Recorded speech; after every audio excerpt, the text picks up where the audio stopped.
Hi, I'm Ben, and this is my review on the Chip and Dale movie. Like I said in my Doctor Strange review, I'm gonna review Chip and Dale.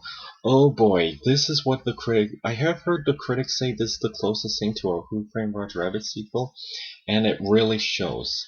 Like, when I first heard they were making a Chip and Dale movie, I thought it was either gonna be live action CGI hybrids or a CG animated movie, but an adaptation of the show, but as a movie. But no, it's like Who Framed Roger Rabbit. It's like it's live action, but with hand-drawn anime characters. But here's my favorite part in this movie: they mix the animation. Like it takes place in modern day, and what fun about that is that you can actually show like old cartoons from like the 80s, the 90s.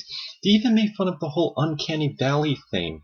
They even mentioned. Do you remember that Uncanny Valley CGI from the early 2000s where it tried to look real but it didn't felt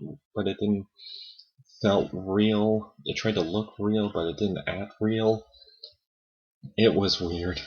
They even made fun of cats, and that's the best part. Like, Ugly Sonic from the first trailer? He's in the movie. Like, he's literally in the movie. That Ugly Sonic from the first trailer, and they even made fun. And they even made fun of his teeth. And he actually plays a supporting character that you actually see more in. It's a Disney movie, and he's from Paramount and owned by Sega. And that character is in this movie for most of the movie, and I can't believe he has more scenes. Like, how did Paramount and Disney, how did they got the rights for Disney? I thought there's no way for them to make a movie. What I like about these kind of movie crossovers that you think they're impossible, but they actually got the rights to. Also, for those of you who are wondering, remember in Who Framed Roger Rabbit where you got to see Bugs and Mickey Mouse and Daffy and Donald Duck side to each other? That's not in the movie. There is a Foghorn Leghorn meal in a cameo in a refrigerator scene, but that's really it.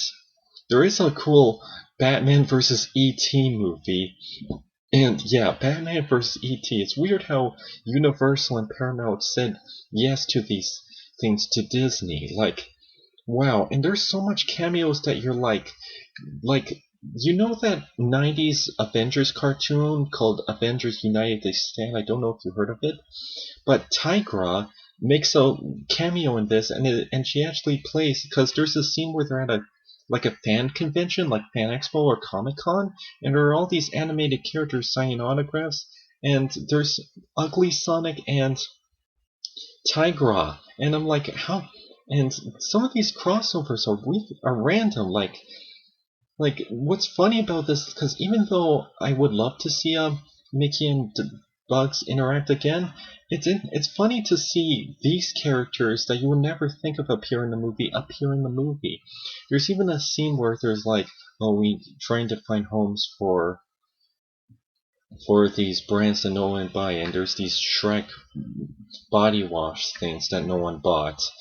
And wow, and nobody bought. And it's weird that all the some of the things that Fox owns now, like The Simpsons make a reference, and there's a Randy Marsh from South Park that makes a cameo. Yeah, Randy Marsh in South Park. I'm like, okay, was Disney like, okay, you've been making fun of us on South Park. Well, we'll forgive you if you let Randy Marsh do a cameo in Chip and Dale movie. This is the most crazy. For those of you that don't know, I'm a fan of epic crossovers. Now, I'm not talking about Avengers or those I love, but I love crossovers that are by different brands that interact with each other, like Teenage Mutant Ninja Turtles meets Batman, or Power Rangers meets Justice League, or stuff that you see in Ready Player One, crossovers that don't exist in their brand or universe interacting with each other, like Lego Dimensions, how they do it. I love those kind of crossovers. They have, those who don't have anything in common but interact with each other.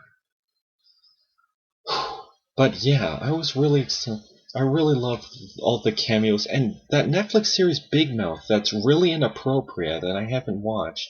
But that makes a cameo, well, a design character, and they even said Big Mouth from Netflix in the credits, and I'm like, wow. Oh yes, and Darkwing Duck is at the end. Like they're like, hey, ladies and gentlemen, Chip and Dale from Rescue Rangers. Oh yeah, but I want Darkwing Duck. Say it with me, Darkwing Duck, and it's Darkwing Duck. Okay, I would love if they made a Darkwing Duck, even if it's in a Who Framed Roger Rabbit style. I would love the heck out of that, because for those of you who don't know, I love Darkwing Duck. I even printed a picture of him and hang it on my wall. I love the goofy duck sense of humor in a dark '90s environment. I love that. It's really hilarious and epic. I love Darkwing Duck. I would totally watch that. But anyways, the story. Now, I like Chip and Dale, and I like the actors. Like, the guy who does the voice of Chip is voiced by the guy, I forget his name, but he voices Spider-Ham in the Spider-Verse movie. And Dale is voiced by, I forget his name too, but he plays Jake Peralta on Brooklyn Nine-Nine. But I love these voice actors, and hearing them voice Chip and Dale is a lot of fun. And they're both comedic guys interacting with each other, and it's a lot of fun. And they're trying to be like, oh, they're supposed to do high-pitched voices for the show, and I get them. But I don't know, it's just, I love these actors, but I don't know about them voicing Chip and Dale. Like, I'm so used to them being high-pitched that hearing them have normal, deep human voices sounds weird. But yeah, I still like the characters, and I like the character dynamics, and I like all the blend of animation. It was really fun. And the CG lift, like apparently the CGI is like plastic surgery for toons, like they're hand drawn but they get CGI, but CGI is like a plastic surgery for them, which is weird because that's kind of something I would expect from the Sonic movie. Like they said Ugly Sonic was in here, but I kind of would picture like that redesign would be like his plastic surgery, so that's kind of something I would expect. But anyways, so what happens? Well, Seth Rogen, and they even have characters from his other movies, like he voices a Viking character, and he's an antagonist, and he's an and Pumbaa from the live-action movie makes a cameo, but they actually got other Seth Rogen characters from the DreamWorks movie, like Mantis and Bob from DreamWorks, and I'm like, they said yes to this? Wow! Like, I love how much they said yes to these cameos. Like, it is weird we didn't got Bugs and Daffy interacting with Donald and Mickey, but I still love that they said yes to these. Like, what's going on with Warner Brothers and Disney? Are they fighting or something? I don't know. Oh,